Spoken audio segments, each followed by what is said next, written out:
نحمده ونصلي على رسوله الكريم. إن الله وملائكته يصلون على النبي يا أيها الذين آمنوا صلوا عليه وسلموا تسليما. اللهم صل على سيدنا مولانا محمد وعلى آل سيدنا مولانا محمد وبارك وسلم كما تحب وترضى وصل عليه.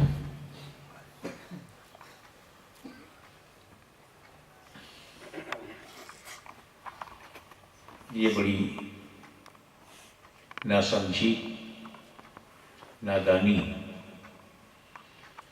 فولشنس ہے کہ ہم یہ سوچیں ہی نہیں کہ اس دنیا میں ہم کیوں آئے ہیں.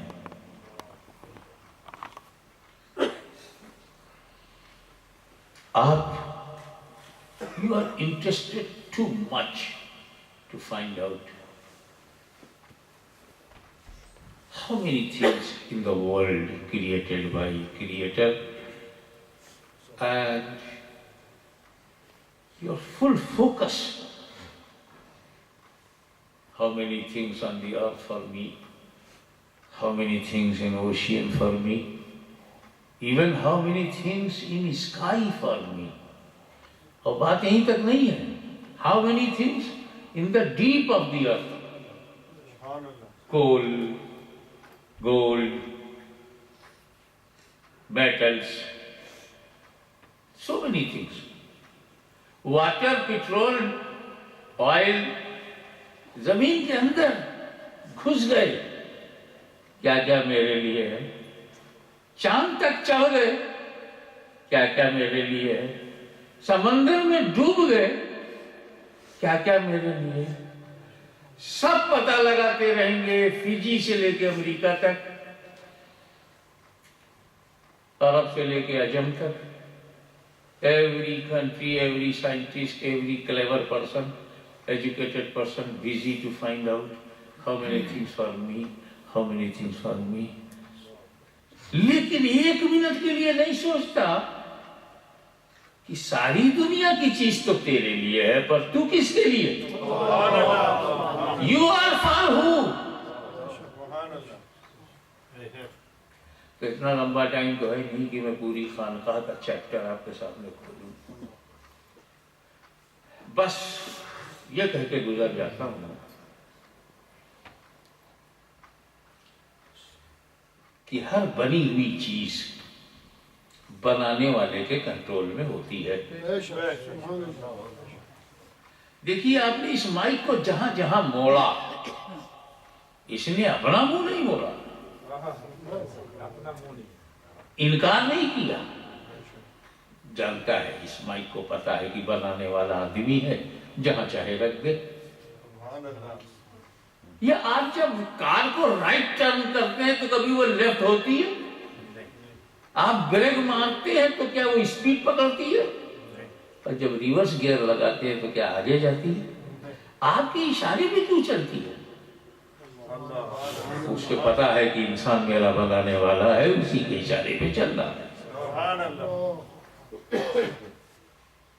اور جو گاڑی، جو کار، جو وہیکل آدمی کے اشارے پر نہ چلے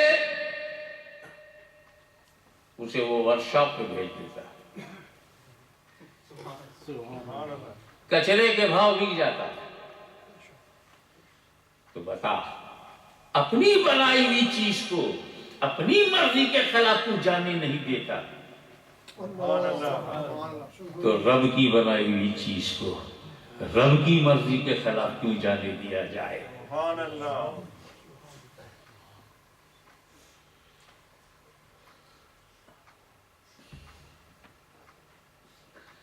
اب رب کو پہچاننا ضروری ہے.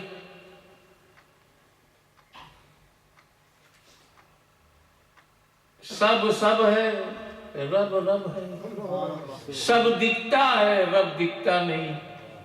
سب سمجھ میں آتا ہے، رب سمجھ میں نہیں آتا. سب سنائی پڑتا ہے، رب سنائی نہیں پڑتا. سب دکھائی پڑتا ہے، رب دکھائی نہیں پڑتا. سب کا ذائقہ معلوم ہے، رب کو چکھ نہیں سکتے.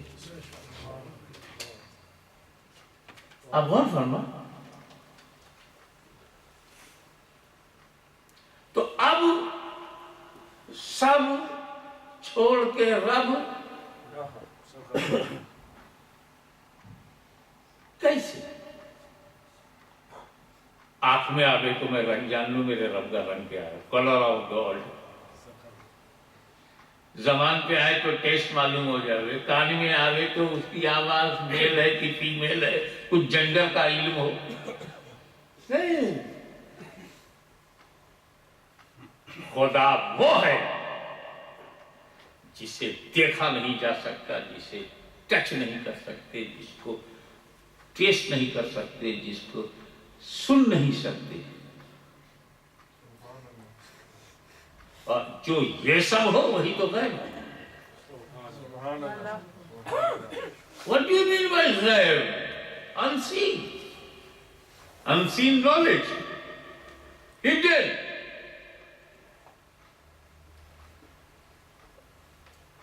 تو جو غیب میں ہو وہ ہے خدا. اب خدا ایک ہے کہ تین ہے کہ 3 کروڑ ہے؟ کتنے خدا ہیں؟ وہ تو غیب میں ہے. سچ وہی بول پائے گا جو عالم غیب ہوگا. اسی لیے رسول، اسی لیے اللہ نے خود کو پہچانوانے کے لیے بتوں کی صورت میں نہیں آیا، خود کو پہچانوانے کے لیے آدمی کی صورت میں نہیں آیا، اپنے کو پہچانوانے کے لیے اپنا نبی بنایا. اور نبی کہتے ہی ہیں پرافٹ کو. واٹ از انگلش آف نبی؟ اب یہ کتنی بڑی بے وقوفی ہے انگلینڈ میں، ایک پرافٹ مانو اور پروفیسی نہ مانو. یہ کتنے نادان لوگ ہیں، کس کی روٹی کھاتے ہیں؟ یہ وہ لوگ کس کا نمک کھاتے ہیں کہ سائنٹسٹ مانو اس میں سائنس نہ مانو، آرٹسٹ مانو اس میں آرٹ نہ مانو، پرافٹ مانو پروفیسی نہ مانو.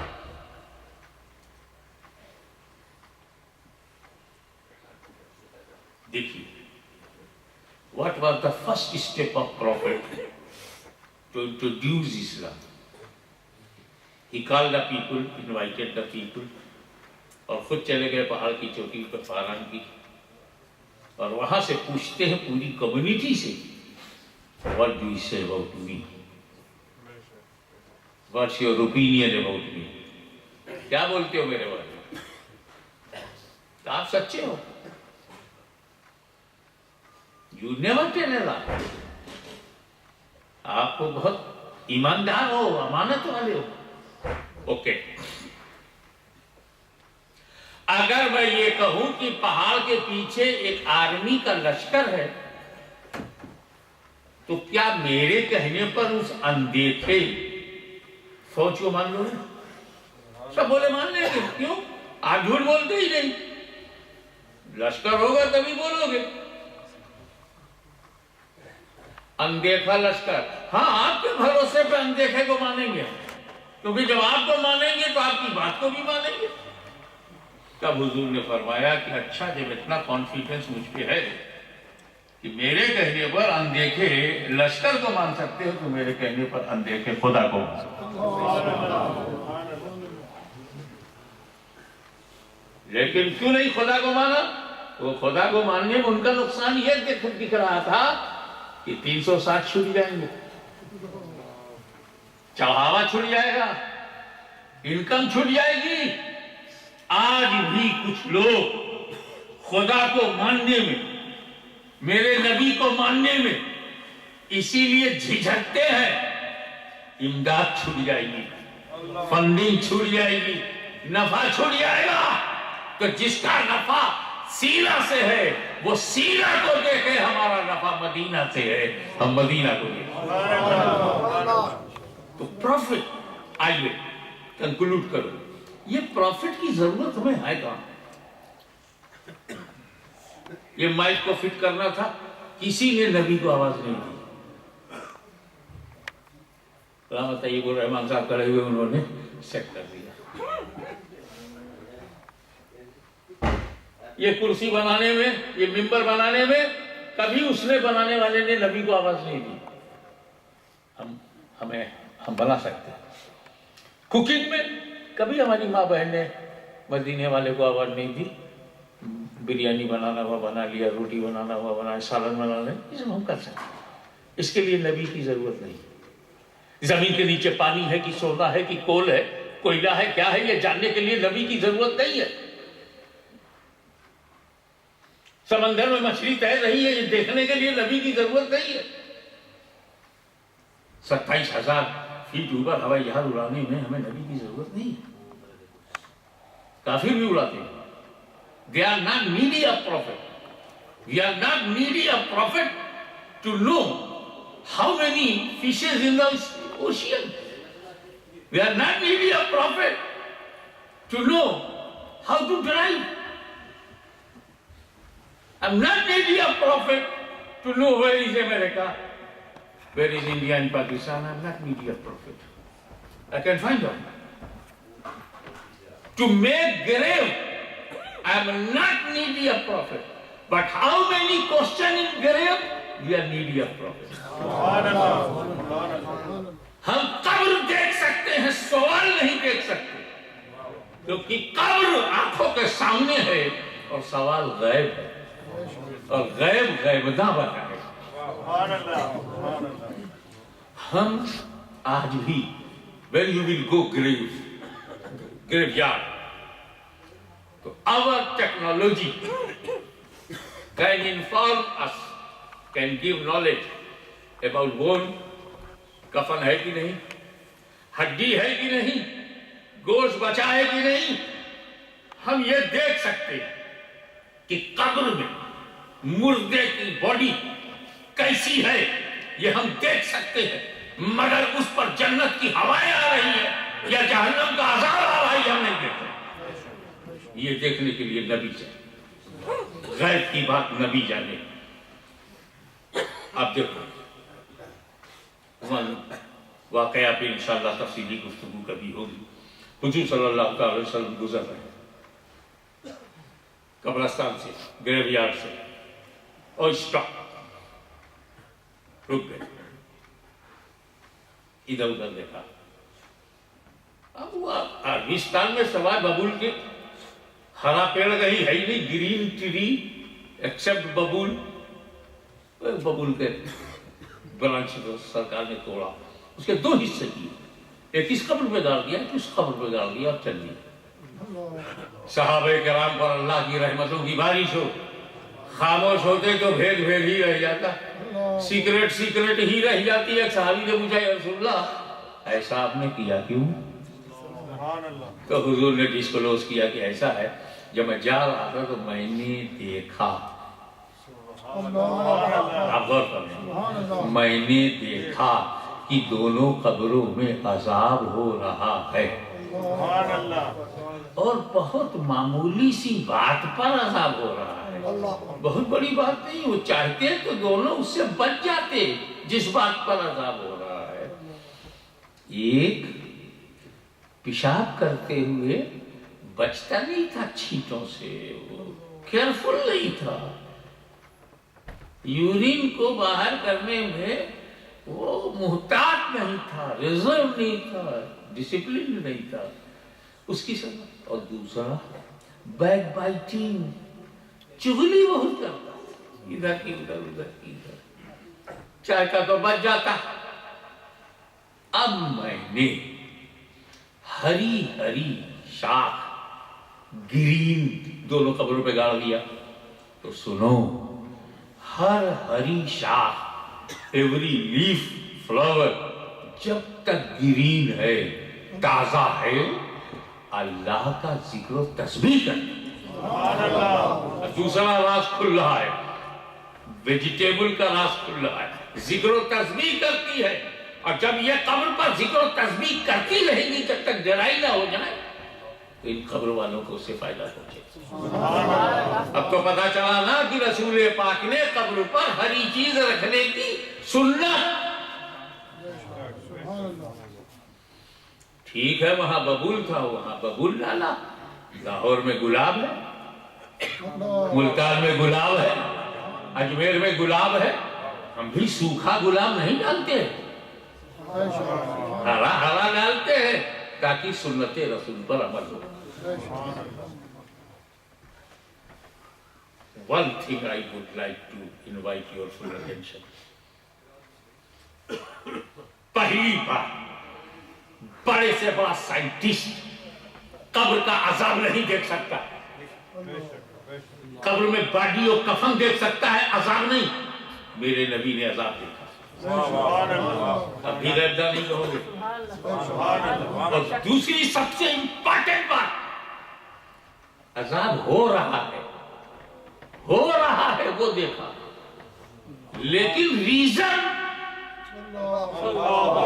یہ تو جب زندہ تھا تب پیشاب سے نہیں بچتا تھا، جب زندہ تھا تب چغلی کرتا تھا۔ میرا نبی عذاب بھی دیکھا ہے، بڑے عذاب بھی دیکھا۔ Our beloved prophet is looking by his own eyes punishment and reason of punishment too. ارے بڑے سے بڑا آدمی لاؤ، وہ عذاب نہیں دیکھ سکتا۔ پاسٹ بھی دیکھ رہے ہیں رسول، پریزنٹ بھی دیکھ رہے ہیں، پریزنٹ میں عذاب دیکھ رہے ہیں اور پاسٹ میں اس کا ریزن دیکھ رہے ہیں۔ تو جو رسول پاسٹ جانتا ہو، پریزنٹ جانتا ہو، فیوچر کیسے چھپے؟ اور آخری بات، اور وہ یہ ہے کہ میرے نبی کی آنکھوں سے قبر میں چھپے ہوئے، میرے نبی کی آنکھوں سے قبر میں چھپے ہوئے چھوٹے چھوٹے گناہ بھی نہیں چھپتے، چھوٹے چھوٹے کتنا مائنر گناہ ہے، پیشاب کرتا تھا نہیں بچتا تھا، ادھر ادھر چغلی کر دیتا تھا، اتنا چھوٹا گناہ بھی نبی کی آنکھوں سے نہیں چھپا۔ تو جب چھوٹے چھوٹے گناہ نبی دیکھ لیتے ہیں تو موٹے موٹے گناہوں کو کیسے چھپا؟ وہ گناہ جو قبر میں چھپا تھا وہ نبی سے نہیں چھپا، تو جو کتابوں میں چھپا ہے وہ کیسے چھپے گا؟ جو کتابوں میں چھپا ہے وہ کیسے چھپے گا؟ اور اگر ہمت ہے تو تقریر میں وہ بولو جو کتابوں میں چھپا ہے، تم وہ بولو جو تمہاری کتابوں میں چھپا ہے، جس پر ہمارا آبجیکشن ہے تمہاری کتابوں میں چھپا ہے۔ چھاپ کے چھپاتے ہو، اور چھپانا تھا تو چھپایا کیوں؟ اب جب چھپ گیا ہے تو چھپے گا کیسے؟ اس لیے سنی مسلمان بی الرٹ، نبی کی آنکھوں میں خدا نے وہ طاقت دی ہے، چاہے زمین پر دیکھیں، چاہے قبر میں دیکھیں، چاہے لیٹے ہوئے کو دیکھیں، چاہے عذاب میں مبتلا کو دیکھیں، اور چاہے اس عذاب کی وجہ کو چاہے تو دیکھیں، اور اس کا علاج بھی کرنا چاہیں تو اس کا مجھے بھی دیکھیں۔ نعرہ تکبیر، نعرہ رسالت، نور غالیہ بزنس۔ بڑے بڑے لیڈر ہم نے دیکھے ہیں انڈیا میں، پاکستان میں، بنگلہ دیش میں، ایشیا میں اور دوسرے ملکوں میں، مسائل بتاتے ہیں، حل نہیں کر پاتے۔ مسائل تو اتنے بتائیں گے کہ مسائل کے بھی مسائل نکلنے لگے، یہ مسئلہ وہ مسئلہ، 60 برس سے 65 برس سے مسئلہ ہی بتا رہے ہیں، حل نہیں۔ یورپ میں چلے جا، مسائل ہیں، حل نہیں۔ امریکہ میں گھس کے دیکھ، مسائل ہیں، حل نہیں۔ عرب میں جا کے دیکھ، مسائل ہیں، حل نہیں۔ سیریا میں مسائل ہیں، حل بتاؤ۔ افغانستان میں مسائل ہیں، اس کا پر solution. You are entitled and you have ability to tell us problem. You don't know solution of the problem. So ye super power countries of the world and 5 dictators, might is right, جہاں چاہو حملہ کر دو، ان کے پاس problems ہیں، solution نہیں ہے۔ But look, your beloved prophet, problem بھی قبر میں دیا، دیکھا کہ پرابلم میں 2 امتی ہیں، تو سلوشن بھی دے دیا کہ ان پر وہ چیز رکھ دو قبروں پر جو ذکر و تسبیح کرے، اور ذکر و تسبیح سے ان کے گناہوں کا ازالہ ہوگا، اپ گریڈ ہوں گے۔ اپ گریڈ ہونے کے دو طریقے ہوتے ہیں۔ اگر بندہ گنہگار ہے تو ایسے اپ گریڈ ہوگا اس کے گناہ کم ہو جائیں گے، کم سے کم ہوں گے۔ اپ گریڈ کیسے ہوگا؟ اس کے گناہ کم ہوں گے۔ اور بندہ پرہیزگار ہے اور پھول چڑھا دیا تو اس کے درجے بلند ہوں گے، اس کے درجے بلند ہوں گے۔ تو ہم داتا کی چوکھٹ پر جب ہرا سبزہ پیش کرتے ہیں اور بیوٹی اور خوبصورتی کو بھی سامنے رکھتے ہیں تو اس سے ذکر سے ان کے قلب کو سکون ملتا ہے، ان کے درجات بلند ہوتے ہیں۔ اور جب عام مسلمان پر ہم گراس گرین چیز حضور صلی اللہ علیہ وسلم کے جس طریقے سے کیا وہ جب ہم کرتے ہیں تو اس سے اس کے گناہوں میں کمی ہوتی ہے۔ مجھے بتاؤ، نبی کی آنکھیں آمنہ کے بیٹے کی تو ہیں، عبداللہ کے پوتھی کی تو آنکھیں ہیں، اگر وہ ہماری طرح بشر ہیں تو ہم کیوں نہیں دیکھ پاتے قبر کے عذاب کو؟ ہم کیوں نہیں دیکھ پاتے قبر کے حالات کو؟ یہی میرے خدا نے اپنے نبی سے کروایا تاکہ یورپ کی زمین پر ہر آدمی سمجھے کہ قبرستان نبی بھی جاتے ہیں، قبرستان ہم بھی جاتے ہیں، مگر ہماری آنکھوں کے سامنے پردہ ہے غیب غیب غیب، اور ان کی آنکھوں کے سامنے وہ غیب کھلا ہے۔ تو نبی کہتے ہی ہیں جو پروفیسی کرے، اور پروفیسی کہتے ہیں جو فیوچر کی بات بتائے، اور فیوچر کہتے اسے ہیں جو غیب ہو، چھپا ہو، ہڈن ہو۔ یہ ہو ہی نہیں سکتا کہ کوئی سائنٹسٹ ہو اور سائنس نہ جانے، یہ ہو نہیں سکتا کہ کوئی پوئٹ ہو اور پوئٹری نہ جانے، یہ ہو ہی نہیں سکتا کہ کوئی پولیٹیشین ہو اور پولیٹکس نہ جانے، یہ ہو ہی نہیں سکتا کوئی پروفیٹ ہو اور علم غیب نہ جانے۔ اس لیے کہ نبی آتا ہی ہے غیب منوانے کے لیے۔ نبی یہ منوانے نہیں آیا ہے کہ سورج ہے، نبی یہ منوانے نہیں آیا کہ چاند ہے، نبی یہ منوانے نہیں آیا کہ ستارے ہیں، یہ تو ہماری آنکھوں کے سامنے ہیں۔ نبی یہ منوانے آیا ہے کہ خدا ایک ہے، نبی یہ منوانے آیا ہے کہ جنت ہے، نبی یہ منوانے آیا ہے کہ قیامت ہے، نبی یہ منوانے آیا ہے کہ انبیاء کا صادقین ہے، نبی یہ منوانے آیا ہے کہ آخری دور ہے، نبی یہ منوانے آیا ہے کہ قبر میں 3 سوال ہوں گے، نبی یہ منوانے آیا ہے کہ محشر میں سوال و جواب ہوگا، اولی پرسی سے نماز اول، سب سے پہلے وہاں نماز پوچھی جائے گی۔ ابھی ہم محشر میں پہنچے نہیں۔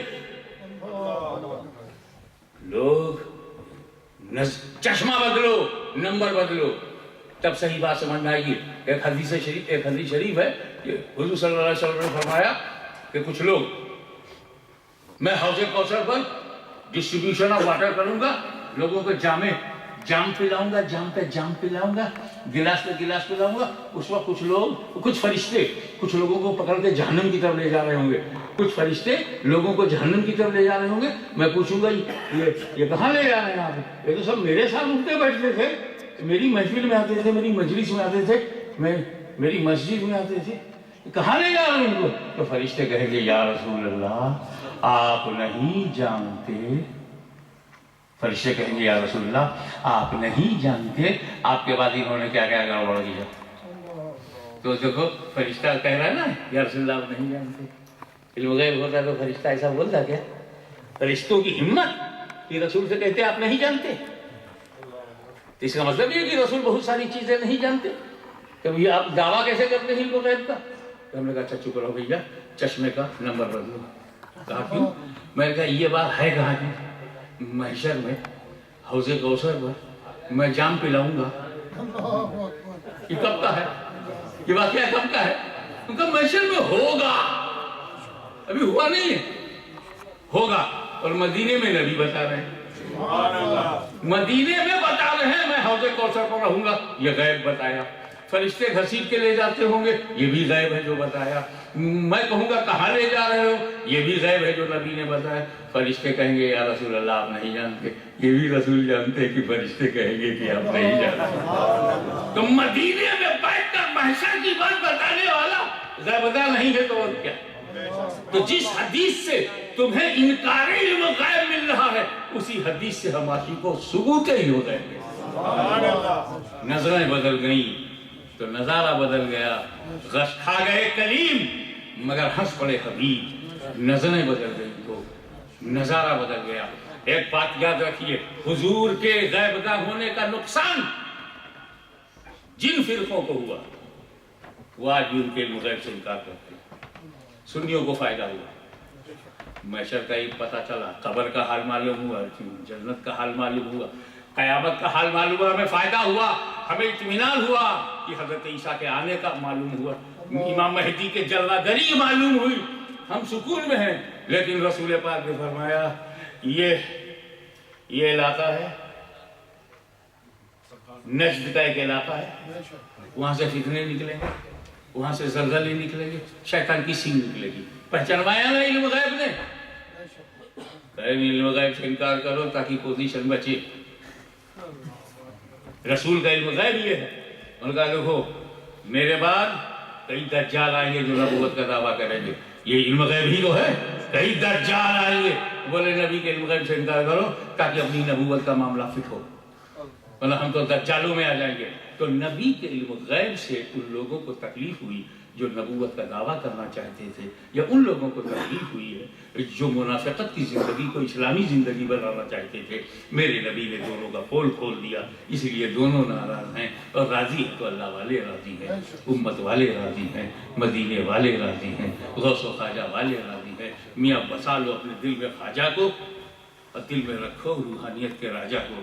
ورنہ میرا تو یہ آخری جملہ ہے کہ جس دل میں داتا نہیں ہوتا, جس دل میں داتا نہیں اس بندے کو کچھ آتا نہیں. وجہ کیا ہے کہ اللہ تعالیٰ انسین ہے اور ویل سین کے ذریعے ہی آپ وہاں تک پہنچ سکتے ہیں. اللہ جو ہے وہ ہمارا ٹارگٹ ہے اور یہ ذریعہ ہے. بولے ذریعہ نماز ہے, وسیلہ نماز ہے, حج وسیلہ ہے, زکات وسیلہ, یس 100% ایبسولوٹلی ورک کرے, مگر ان وسیلوں میں میرا رسول سب سے بڑا وسیلہ ہے. نماز بھی وسیلہ ہے, رسول جیسا نہیں. روزہ بھی وسیلہ ہے, رسول جیسا نہیں. وہ ایک جملے میں بتا کر کے گزر جاؤں, عبادت میری وسیلہ ہے, مجھے خدا کے قریب کرے گی, مگر رسول جیسا نہیں. میری نماز رسول جیسی نہیں. کیوں؟ آپ ہی فیصلہ کرو نا. یہ جو ہم جمعہ کی نماز انشاءاللہ پڑھیں گے یہ قبول ہوگی کہ نہیں ہوگی پتہ نہیں. ریئل آنسر, ٹروتھفل آنسر یہی نا. اگر قبول کر لیا رب نے تو اس کا فضل ہے, اور ریجیکٹ کر دیا تو اس کا عدل ہے. اگر اس نے ایکسپٹ کر لیا مرسی ہے, ورنہ جسٹس ہے. ہم کا کام ہے کہ ہم عبادت کریں. تو ہماری نماز مقبول ہے یا نامقبول آئی ڈونٹ نو. حج کر کے تو آ گیا بٹ آئی ڈونٹ نو حج مقبول یا نامقبول. ہماری عبادت تو ہو رہی ہے لیکن مقبول ہے کہ نامقبول. اب شیور ہیں 100% کوئی دعویٰ کر سکتا سوائے سرنڈر ہونے کے کہ اللہ قبول کر لے. ہم یہ جمعے کی نماز پڑھیں گے, سنتیں پڑھیں گے, اللہ قبول کر لے, اس کے سوا آپ کے پاس راستہ کیا ہے؟ یو آر ناٹ شیور کہ ہماری عبادت قبول ہوئی کہ نہیں, کوئی شیور نہیں. تو ہماری نماز جو مقبول اور نامقبول دونوں ہو سکتی ہے وہ تو وسیلہ ہے. جو مقبول اور نامقبول دونوں ہو وہ تو وسیلہ بن جائے. میرا رسول صرف رسول مقبول ہے, صرف رسول مقبول ہے. نامقبول کہنے والا کافر ہے. کتنا پکا وسیلہ ہے. نماز بھی وسیلہ ہے مگر مقبولیت کی گارنٹی نہیں. رسول بھی وسیلہ ہے اور مقبولیت کی گارنٹی ہے. تو سنیو, سب کو وسیلہ بناؤ مگر رسول کو سب سے پہلے بناؤ, کیونکہ یہ وہ وسیلہ ہے جس کی گارنٹی ہے. یہ گارنٹیڈ ہیں, ایکسپٹیڈ ہیں, dearest ہیں, nearest ہیں, and target of the love of my Allah Almighty ہیں. یہ وہ رب ہے اور یہ سب ہے. اس لیے مولا تعالیٰ ہم کو یہ توفیق دے کہ ہم نبی کی کو ایسا مانیں جیسا نبی کو ماننے کا حق ہے. وآخر دعوانا الحمدللہ.